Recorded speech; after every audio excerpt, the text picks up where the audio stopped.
세상 노래는 결론이 그겁니다. 사랑입니다. 사랑. 사랑. 만나면 사랑. 사랑하는 사람들이 같이 있으면 행복하고. 그게 세상 노래의 결론이에요. 사랑. 근데 문제는 뭐냐? 그게 오래 가느냐? 그래서 좋다. 사랑하는 사람들끼리 만나서 또 이렇게 재밌게 행복하게 살았다. 그게 오래 가느냐? 안 그렇죠? 네. 얼마 가지 못합니다. 얼마 가지 못하고 다 꿈이 다 깨지고 사랑하는 사람도 미워 보이고 사랑하는 사람도 원수가 되고 그렇게 다 끝나는 거예요. 그래서 이 사랑의 노래를 수천 년 불러도 계속 흥행하는 것은 뭔가 사랑의 맛은 봤는데 사랑 안에서 평생 살지를 못합니다. 그래서 계속 그거를 쫓아서 가는 거예요. 그 이런 애달픈 마음으로 이런 사랑의 노래를 결국은 부르게 되는 거예요.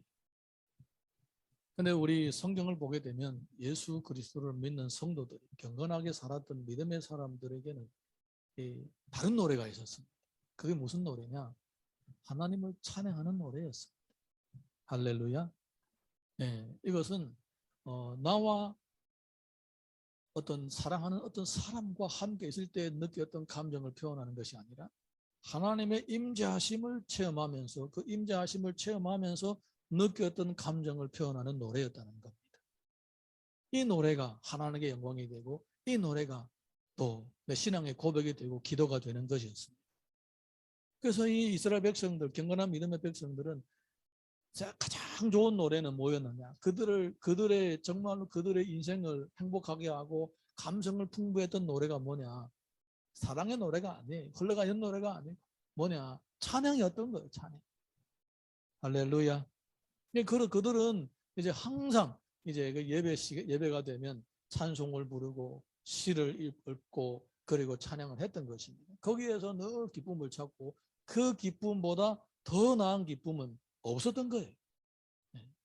그리고 하나님과 함께 동행하는 그 시간들은 가장 행복한 시간들이었고 어떤 것보다도 더 행복했던 시간이었던 것입니다.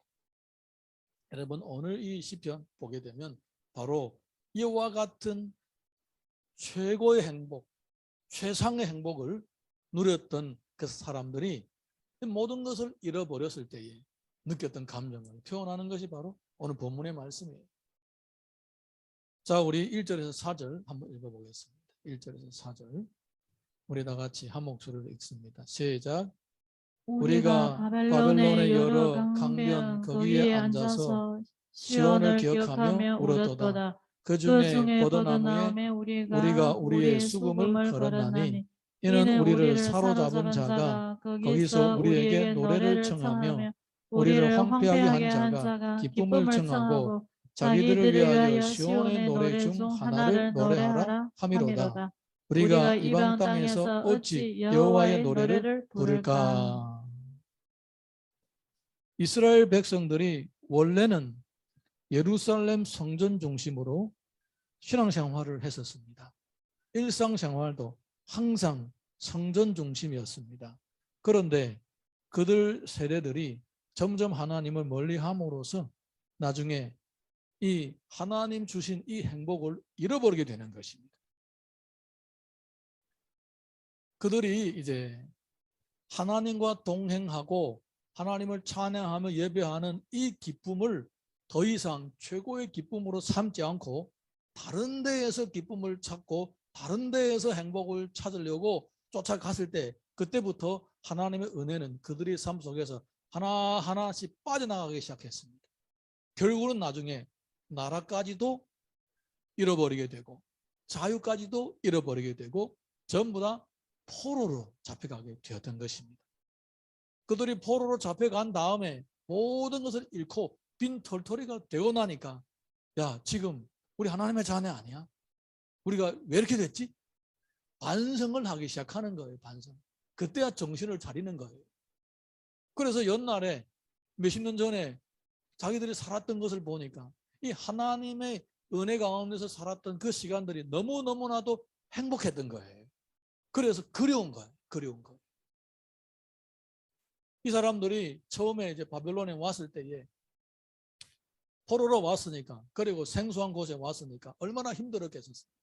그래서 이 사람들이 여기 바벨론에서 엄청 괴로운 삶을 살아댔습니다. 근데 살다 보니까 그들 가운데서 원래는 포로로 왔는데 나중에는 이 사람들 지위도 올라가게 됩니다. 뭐 다니엘 같은 사람들, 다니엘의 제 친구 같은 사람도 생기고, 그리고 또 에스더와 모르드게와 같은 사람들도 생기고, 뭐 느헤미야 같은 이런 고위 관리도 생기고, 이러다 보니까 유대인들이 바벨론에서 더 이상 포로가 아닌 거예요. 지위가 막 높아지는 거예요. 그러면서 이 사람들은 한 20, 30년, 3, 40년 지나고 나니까 생활 수준이 이제는 빈털터리가 아닌 거예요. 또 유대인들이 얼마나 더 똑똑합니까? 장사를 하고 뭐 더 열심히 사니까 금방 재산도 불어나고 사회주의도 높아지고 다 나름대로 풍요로운 삶을 살게 되는 거예요. 그런데 그때부터 두 부류로 나눠지는 것입니다. 일부류 사람들은 풍요로운 삶이 주어지게 되니까 이제는 뭐 불편한 게 없는 거예요. 옛날에 그 예루살렘은 산골에 하나 높은 언덕 위에, 저 높은 언덕 위에 있었던 도시였습니다. 교통도 별로 안 좋았고 상업도 별로 발달하지 않았던 곳입니다. 근데 지금 바벨론은 세계적인 대도시예요. 제국의 수도예요. 모든 문화에 가장 앞선 곳입니다. 지금 중국 상해, 뭐 미국 뉴욕, 뭐 일본 도쿄 이런 곳입니다. 최고 문화가 앞선 곳입니다. 그런 데서 생활하니까 거기다가 뭐 생활도 넉넉하지. 이제는 사회적인 신분도 높아졌지. 더 이상 뭐 바랄 게 없는 거예요. 물론 이방 땅이지만은 그래도 생활에 부족함이 없으니까 이제부터는 마음이 느긋한 거예요. 언영 예루살렘도 뭐 이스라엘도 뭐 민족이고 기억되는 게 없어요. 현세의 풍요로움 가운데서 즐기고 있었던 것입니다. 이게 일부류 사람들입니다. 근데 또 다른 한 부류 사람들이 있었습니다. 이 사람들도 똑같게 이제 사회적인 지위를 누리면서 풍요로움을 누리면서 살아갑니다. 심지어 그들은 시간이 있어서 강변에 가서 버드나무 숲에서 앉아 쉬기도 하고 자기들이 기억나는 옛날에 찬양도 한번 부르려고 했던 것입니다. 악기도 가지고 다녔던 거예요. 여러분 바쁜 사람들 악기를 가지고 다닙니까? 네. 그만큼 여유가 있는 거예요. 생활에 여유가 있는 거예요. 그런데 그들은 막상 강변에 가서 앉아서 딱 보니까 마음이 슬퍼지는 거예요. 현재의 이 풍요로움과 현재의 이 상태가 자기들에게 만족이 안 되는 겁니다. 그럼 이 사람들은 뭘 원하느냐? 너희들은 뭘 만족하냐? 먹을 거 입을 거 쓸 거 넉넉한데 뭐가 더 필요하냐? 이 사람들은 하나님과 동행했던 하나님 임재를 느꼈던 그 옛날의 세월들이 그리운 거예요. 여러분 이게 바로 세속화된 성도하고 경건하게 살고자 하는 성도들의 차이입니다. 여러분 내가 만약에 아이고 그냥 돈도 넉넉하고 이제 뭐 생활도 안정되고 자녀들도 다 안정되고 거짓 걱정 없다. 뭐 인생 이만하면 족하지. 만약에 여기에서 여러분의 행복에 그쳤다면 많이 세속화된 거예요. 사실. 많이 세속화된 거예요. 오늘 우리 본문에 보게 됩니다. 이와 같이 똑같은 풍요로움과 사회지위를 누리면서도 하나님의 은혜를 갈망하고 있었던 사람들이 있었던 거예요. 이게 바로 경건하게 살고자 하는 자의 모습인 것입니다. 자신 한번 돌아볼 수 있기를 바랍니다. 자, 한번 생각해 봅시다. 예루살렘 그리고 유다 지역을 살던 사람들 보게 되면 그 사람들 살던 지역도 뭐 요단강 같은 경우도 있고 그리고 시내도 있고 이렇습니다. 시내가에 버드나무들이 쫙 서 있겠죠. 근데 바벨론 강가에 와 보니까 바벨론 강가도 버드나무들이 쫙 심겨 있습니다. 나이 먹은 사람들 무슨 생각이 나겠습니까? 옛날 생각나는 거예요. 우리가 살던 고향에도 강가에는 이렇게 버드나무가 쫙 우거져 있는데 여기하고 저기는 다를 바가 없는데 다를 바가 있다면 여기는 약속의 땅이 아니에요. 하나님 약속이 없는 땅이에요. 저기 비록 살기는 힘들어도 척박할지라도 저 예루살렘 우리 살던 고향 저기 하나님 약속이 있는 땅이에요. 저기 하나님 임재가 약속된 땅이야. 언제 우리가 돌아가야 할 땅이야. 이런 마음을 가지고 있는 거예요. 그래서 그들은 이런 복잡한 심정으로 강변에 다니지만은 그리고 심지어 자기들이 가지고 있는 악기로 연주까지 하려고 하지만은 근데 그 생각을 접어버립니다. 악기를 포도나무에다가 걸어 놓습니다. 여러분, 이 사람들은 포도나무에 굉장히 익숙합니다. 예루살렘에서 하나님을 섬길 때에 초막절을 지낼 때마다 그 주변에서 나뭇가지를 꺾어다가 초막을 짓습니다. 제일 흔한 나뭇가지가 무슨 나뭇가지겠습니까? 성경을 보십시오. 버드나무. 네, 제일 많은 거예요. 야곱이 저기 외삼촌 집에 도망갔을 때도 버드나무라든가 뭐 이런 여러 가지 나무를 벗겨가지고 껍질을 얼룩덜룩하게 만들었잖아요. 나뭇가지가 흔한 게. 자기들이 고향도 이렇게 버드나무가 흔한 거예요. 고향 생각나는 겁니다. 근데 고향 생각이 나는 것에 그치는 것이 아니라 고향에 있을 때 하나님을 섬겼던 하나님과 동행했던 그 행복이 그리워지는 거예요. 이방 땅에는 모든 것이 있지만은 심지어 자기 고향보다도 훨씬 더 풍요롭고 더 번화하지만은 하나님과 동행하고 하나님 임재하심을 체험하는 그 행복은 없는 거예요. 그래서 그리워하는 거예요. 그런데 거기에다가 그 아픈 마음에다가 이 이방 사람들이 이 바벨론 사람들이 뭐라 하냐면 야, 이 놀람 왔으면 곡 한 곡 노래 한 곡 해야 되는 거 아니야? 너희들 아는 그 찬양 한번 불러봐. 악기를 이제 연주하면서 너희 찬양 한번 불러봐. 이런 거예요. 여러분, 그 당시에 세속화된 사람들은 음악을 세속적인 음악으로서 자기를 즐기는 풍악으로 삼는 하나의 도구인 거예요. 여러분, 뭐 죄송합니다만 우리가 뭐 예배당에서 뭐 아까 유행가를 틀어나가지고 조금 뭐 부담스럽긴 하지만은 여러분 그런 노래들이 왜 생겼습니까? 그냥 풍악으로 생긴 거예요. 자기 감정 표현으로. 거기에 경건함이 있습니까? 하나님을 섬기자 하는 신앙 고백이 있습니까? 없는 거예요. 없는 거예요. 거기는 없는 거예요. 바벨론 사람도 마찬가지입니다. 그 사람들 노래를 하고 노래를 듣는 목적이 뭡니까? 하나님을 향한 신앙 고백? 아니에요. 그냥 재미로 듣는 거예요. 즐기자고 하는 거예요. 그래서 이 사람들이 이 유대인들 보고 경건한 하나님의 백성들 보고 너희들이 저 시온의 노래 하나 불러봐봐. 우리 한번 듣기 좋은 거 한번 들어보자. 이렇게 한번 하는 거예요. 근데 이 사람들은 이 하나님께 드릴 신앙의 고백, 하나님께 드릴 이 소와 양보다도 더 소중한 이 산재물, 어찌 사람의 풍악으로 사람의 마음을 즐겁게 하려고 들려주겠느냐. 그거를 거절을 하는 거예요. 여러분, 이들은 자신의 마음의 고백을 담아서 주님 앞에 불러드리는 것을 자신들의 특권이고 또 이 노래는 하나님만 들을 수 있는 자격이 있다고 생각을 하시는 거예요. 여러분, 우리 인생 어디에다가 쏟아부어야 가장 가치가 있고 가장 후회가 없는 인생이 되겠습니까? 하다못해 사소한 하나를 하더라도 어떤 목적과 어떤 동기로 해야 그것이 가장 귀한 일이 되겠습니까? 하나님의 영광을 위해서 하는 것이에요. 여러분, 우리가 하나님의 영광을 위해서 할 때에 비록 하나의 사소한 일이라도 다 기억한 바가 되고 다 하나님께서 상급을 주실 그러한 근거로 삼으시는 것입니다. 할렐루야. 우리의 수금을 나무에다 걸었다. 이렇게 하는 것입니다. 재물의 풍요로움과 또 원활한 이런 대인관계 이런 것들이 아무리 잘 갖춰져도 하나님을 향한 그 사모하는 마음을 채울 수가 없었던 거예요. 그들은 이미 바벨론 사람들하고 오래 지내다 보니까 친구처럼 이렇게 뭐 마음 편하게 대화할 수 있을 정도로 적응을 했지만 마음 한구석에 하나님을 사모하는 그 마음 아직까지도 갈급해 있는 거예요. 영적인 은혜에 갈급해 있는 거예요. 여러분, 어느 날 만약에 우리가 세속의 재물, 뭐 대인관계, 사회적인 지위 이런 것들로 인해서 내가 만족함을 느끼고 나 영적인 피로가 마비됐다면 이건 엄청 위험한 신호인 것입니다.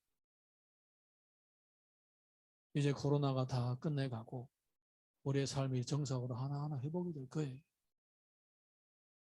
여러분 하나님 앞에 깊이 기도하면서 내 영혼의 만족함 채워주고 있는지 살펴볼 수 있기를 바랍니다. 할렐루야. 92년도 예수 믿은 지 1년도 안 되었던 그의 이듬해 겨울이죠. 친척의 형님 친구가 결혼을 하게 되었습니다. 노총각이 결혼을 하게 되니까 거의 뭐 친구들은 대축제 분위기죠. 친구들이 한 20명 그리고 뭐 친척들 뭐 꽤나 많이 모였더라고. 가보니까 나는 처음에 안 가려고 했는데 계속 같이 가자고. 가면 또 술상이잖아. 술상. 그래 가기 싫어서 안 가려고 했는데 가자고. 결코 가자고 그랬습니다. 나 술 안 마시면 되잖아. 그러면서 속여가지고 억지로 끌고 간 거예요. 그래 갔어요. 갔는데 이제 낮에는 잔치장을 다 끝내고 저녁에 친구들 끝까지 남았어요. 9시, 12시 뭐 이까지 남아가지고 뭐 같이 음식 먹고 또 뭐 술장 다시 차리고 뭐 또 그러면 즐기면서 노는데 나중에는 이제 노래방 기계를 하나 어디 가서 가져와가지고 노래를 하기 시작한 거예요. 또 시골에서 노래를 다들 얼마나 잘합니까? 뭐 안전하서나 뭐 당신 생각, 뭐 소양강 처녀, 뭐 동백 아가씨 뭐 다 나오는 거예요. 다 나오는 거예요 이제. 근데 이제 나는 나이가 형들보다 많이 어리잖아요. 한 30살 어리니까 그냥 가만히 있어서 밥만 먹고 그냥 심심해서 그냥 뭐 보기만 하고 가려고 해도 못 가게 하는 거예요. 그냥 거기서 버티고 있었어요. 나중에 나보고도 하나 해라는 거예요. 난 아는 게 없다고. 아니 설교하면서 거기서 하자는 거 좀 그렇더라고요. 설교할 때는 목적이 있잖아요. 풍광을 하려고 하는 게 아니라 목적이 있으니까 경건한 목적을 위해서 하는 거니까 이제 여기에서 그냥 즐기다고 하러 하니까 안 나오는 거예요. 그래서 난 아는 게 없다 그러니까 야 그러면 너 교회 노래 하나 해라. 그러니까 교회 노래 하나 아는 게 없다. 그래. 이마 금방 예수 믿지 얼마 안 돼서 잘 모른다. 근데 성탄절 지난 지 얼마 안 됐으니까 그러면 성탄절 노래라도 하나를 해라 우리는 거예요. 그래서 어쩔 수 없이 뒤져보니까 진짜 있더라고요. 또. 없었으면 했는데 진짜 있더라고요. 고요 한 밤 거룩 한 밤. 그래서 그날에 거기에서 고요 한 밤 거룩 한 밤 한 곡을 뽑았는데 90점 나오더라고요. 90점 나오더라고요. 그런데 참 너무나도 어색한 게 다른 사람은 뭐 안전하서나 당신 생각 뭐 소양강천 이런 거 부르는데 고요한 이게 완전히 분위기가 맞지 않는 거예요. 그래 찬송가 하나 하고 분위기를 다 망쳐버리고 그렇게 많았습니다. 그래서 지금도야 내가 만약에 그때에 시편 137편 알았더라면 안 부르실 거라고 생각이 됩니다. 굳이 모른다고 하면 되는데 그때 그렇게 한번 불렀던 생각이 납니다.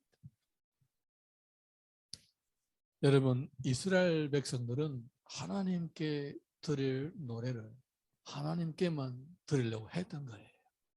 이것을 다른 데다가 사용하지 않으려고 했던 거예요. 이게 뭡니까? 이게 신앙의 자존심인 거예요. 하나님께 드릴 게 있고 사람들과 함께 나눌 것이 있는 거예요. 사람과 함께 나눌 것은 사람과 나눌 수 있지만 하나님께만 드릴 때는 하나님께만 드려야 되는 거예요. 여러분 우리 성경을 보게 되면요.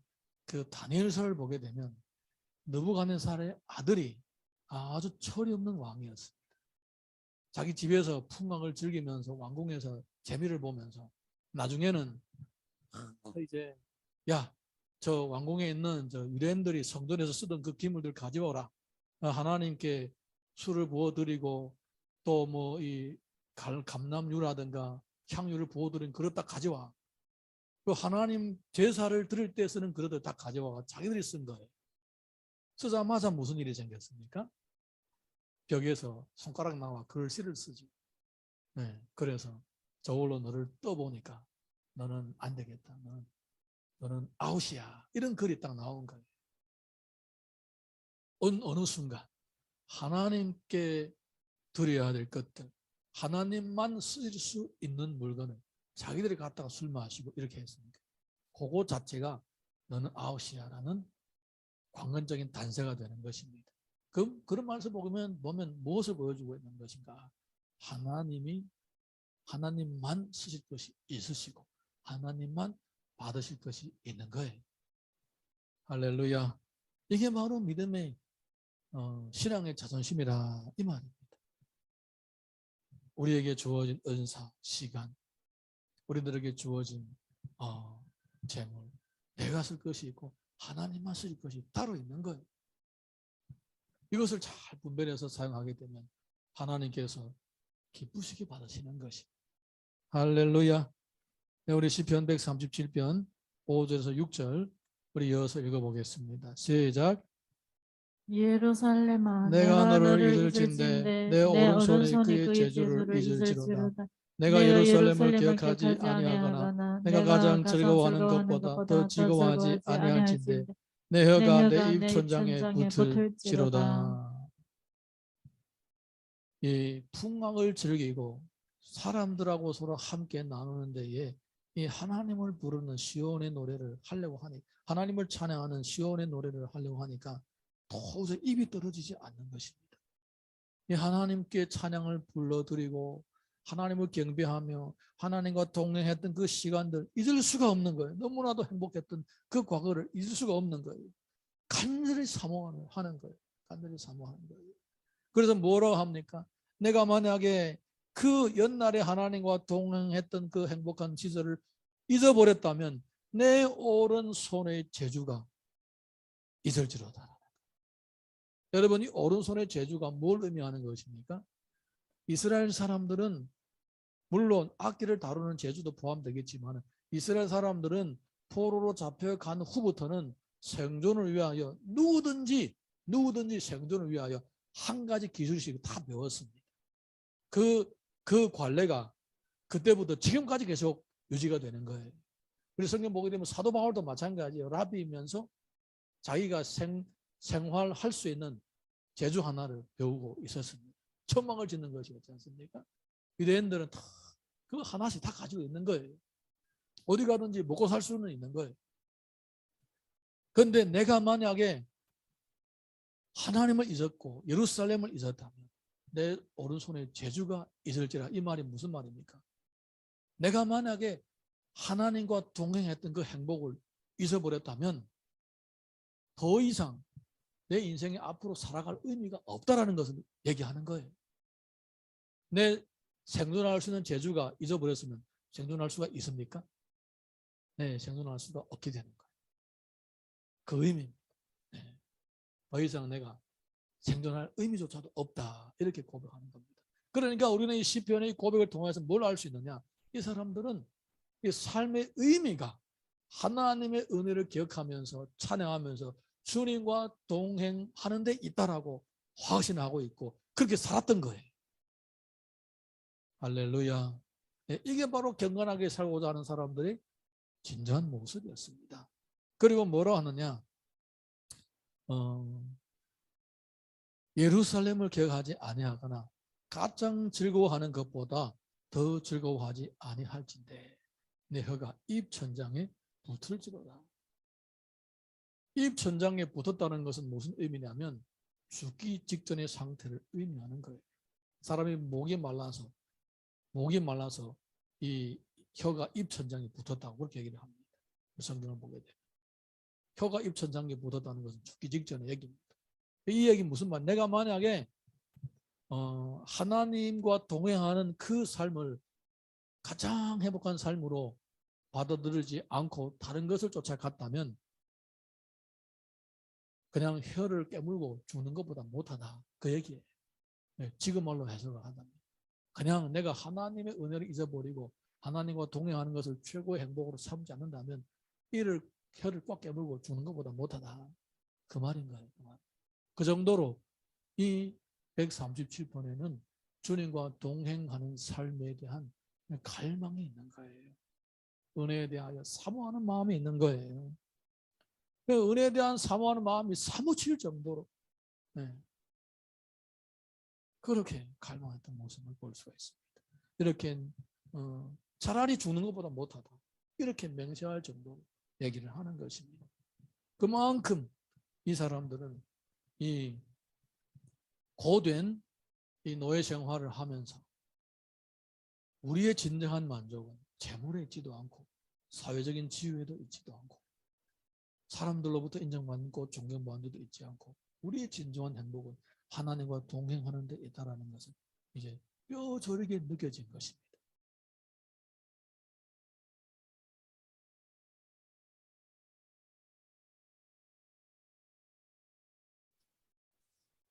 제가 5살 때부터 쭉 기억이 나요.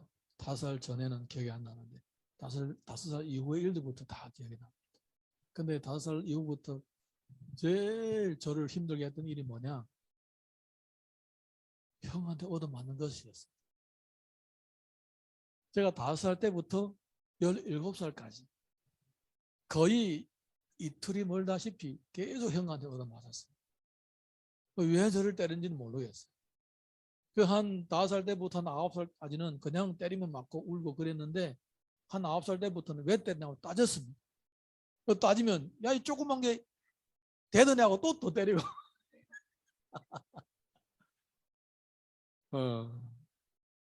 진짜 너무 맞으니까 복수를 하겠다라는 마음이 생기더라고요. 내가 복수를 해야 되겠다. 12살 때부터는 집에다가 모래주머니를 걸어놓고 맨날 쳤습니다. 네. 계속 그래서 내가 보복을 하겠다. 언젠가 내 힘을 키워서 한번 실컷 두들겨 펴놓겠다고. 복수를 하겠다고 마음 먹었던 얼마나 많았습니다. 그냥 아빠 엄마가 집에 없으면 그날은 이제 맞는 날이에요. 학교 갔다가 딱 보고 아빠 엄마 없다. 가방을 탁 던져버리면 그냥 나가버립니다. 네. 같이 있으면 얻어맞으니까. 무슨 꼬투리를 잡아서 때리더니 계속 때렸어요. 어쨌든. 저희 누나도 마찬가지. 그냥 들어가면 남의 얻어맞고 나가면 얻어맞고. 그래서 부모가 있으면 집은 천국. 부모가 없고 형만 있으면 집은 거의 지옥. 뭐 이럴 정도로.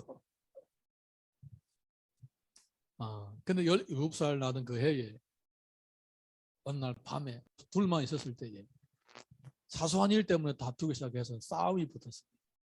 그날에 그 집안에 걸상, 이런 의자 아니에요. 그냥 앉는 걸상, 긴 걸상 날아다니고, 드라이버 알죠? 드라이버. 나사를 튼 드라이버 날아다니고 가위가 날아다니고 난리 났어요. 대판 싸웠습니다. 근데 비슷하더라고요. 제가 17살이고 형은 23살.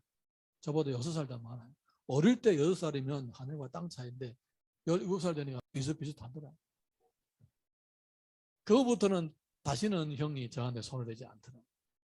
근데 신기한 거는 그거부터 복수를 하고자 하는 마음이 사라졌더라고요. 그동안에 많이 맞았잖아요. 12년 동안.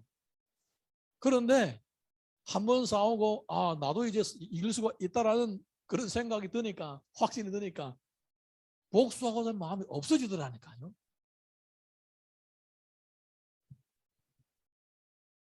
네. 여러분, 우리 마음의 원한, 마음의 그리움, 또 복수하고자 하는 마음, 은혜로 채워지면 없어지게 되는 거예요.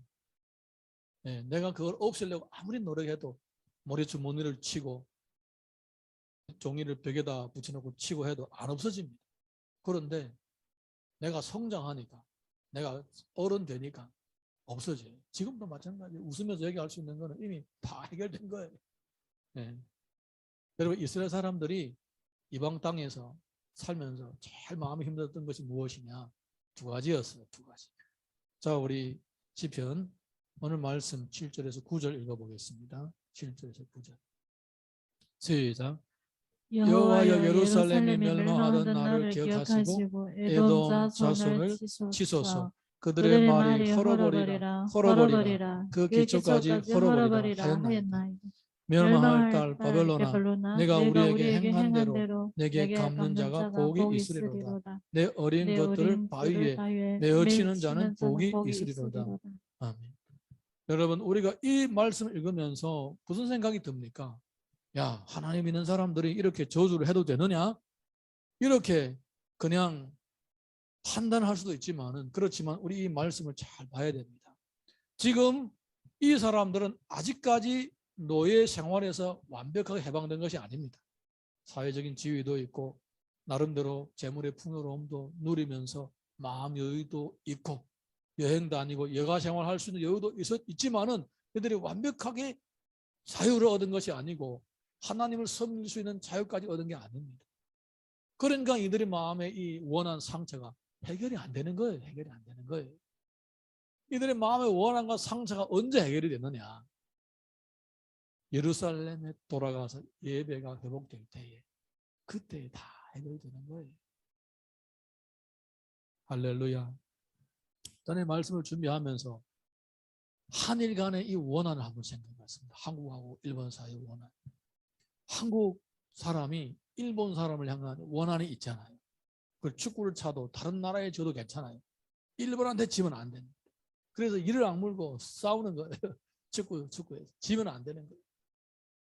승부욕이 그때 최고로 발동이 되는 거예요. 네.